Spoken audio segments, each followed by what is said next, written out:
ನಮಸ್ಕಾರ Karnataka. Big boss ಮನೆಯಲ್ಲಿ ಬೆಳಬೆಳಗ್ಗೆನೆ ಒಂದು ಪ್ರೋಮೋ ಬಿಟ್ಟಿದ್ದಾರೆ ಗುರು.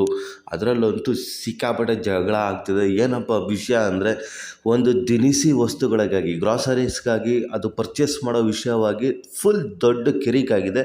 ವಿಷಯ ಏನಪ್ಪ ಅಂದರೆ, ಇವರೆಲ್ಲರ ಹತ್ರ ಪಾಯಿಂಟ್ಸ್ಗಳಿದೆ. ಆ ಪಾಯಿಂಟ್ಸ್ಗಳು ತೊಗೊಂಡು ಒಂದು ಸಣ್ಣ ಲಕ್ಸುರಿ ಬಜೆಟ್ ಥರ ಬಿಟ್ಟಿದ್ದಾರೆ. ಸಣ್ಣ ಸಣ್ಣ ಐಟಮ್ನ 1 kg ಅನ್ನೋ ಥರ ಎಲ್ಲ ಥರ ಐಟಮ್ನು ಬಿಟ್ಟಿದ್ದಾರೆ. ಅದನ್ನು ನಿಮ್ಮ ಪಾಯಿಂಟ್ಸ್ನ ಕೊಟ್ಬಿಟ್ಟು ಪರ್ಚೇಸ್ ಮಾಡೋದು ಒಂದು ಅವಕಾಶ ಕೊಟ್ಟಿದ್ದಾರೆ ಬಿಗ್ ಬಾಸ್ ಅವರು. ಆದರೆ ಈ ಮನೆಯಲ್ಲಿ ಎಲ್ಲದಕ್ಕೂ ನಾಯಿ ಕಚ್ಚಾಡ್ತಾರೆ.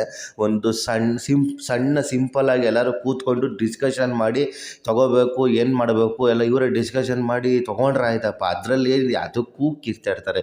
ಎಲ್ಲ ಸಣ್ಣ ವಿಷಯಕ್ಕೂ ಕಿಚ್ಚಾಡೋದೇ ಆಗೋಗ್ಬಿಟ್ಟೈತೆ ಗುರು. ನೋಡಿದ್ರೆ ಒಳ್ಳೆ ನಾವೇ ಹೋಗಿ ಹುಡ್ಕೊಂಡೋಗಿ ಹೊಡೆದ್ಬಿಡೋಣ ಅನ್ನೋ ಸ್ಕೋಪು ಬರುತ್ತೆ.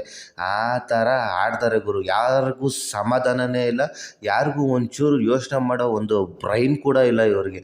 ಸಣ್ಣ ವಿಷಯನೂ ದೊಡ್ಡ ಮಟ್ಟಕ್ಕೆ ತೊಗೊಂಡೋಗ್ತಾರೆ. ಏನು ಗುರು ಇದು?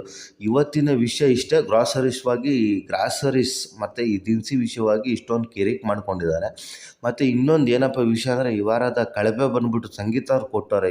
ಇದರಲ್ಲಿ ಕೊಟ್ಟಿದ್ದಾರೋ ನನಗಂತೂ ಗೊತ್ತಿಲ್ಲ. ಕ್ಯಾಪ್ಟನ್ ಆಗಿ ನಮ್ರತ ಅವ್ರು ಆಯ್ಕೆಯಾಗಿದ್ದಾರೆ. ಇನ್ನು ಈ ನಮ್ರತ, ಈ ಚಮಚ, ಈ ಕ್ಯಾಪ್ಟನ್ ಆಗಿ ಏನೇನು ಮಾಡ್ತಾಳೆ ನೋಡಬೇಕಾಗಿದೆ ಸ್ನೇಹಿತರೆ. ಈ ವಿಷಯವಾಗಿ ನಿಮ್ಗೆ ಏನು ಅನಿಸುತ್ತೆ ಕಮೆಂಟ್ ಬಾಕ್ಸಲ್ಲಿ ತಿಳಿಸಿ. ಹಾಗೆ ನಮ್ಮ ಚಾನಲ್ನ ಇದುವರೆಗೂ ಯಾರ್ಯಾರು ಸಬ್ಸ್ಕ್ರೈಬ್ ಮಾಡಿಲ್ವೋ ದಯವಿಟ್ಟು ಸಬ್ಸ್ಕ್ರೈಬ್ ಮಾಡಿ, ಸಪೋರ್ಟ್ ಮಾಡಿ. ನಮಸ್ಕಾರ.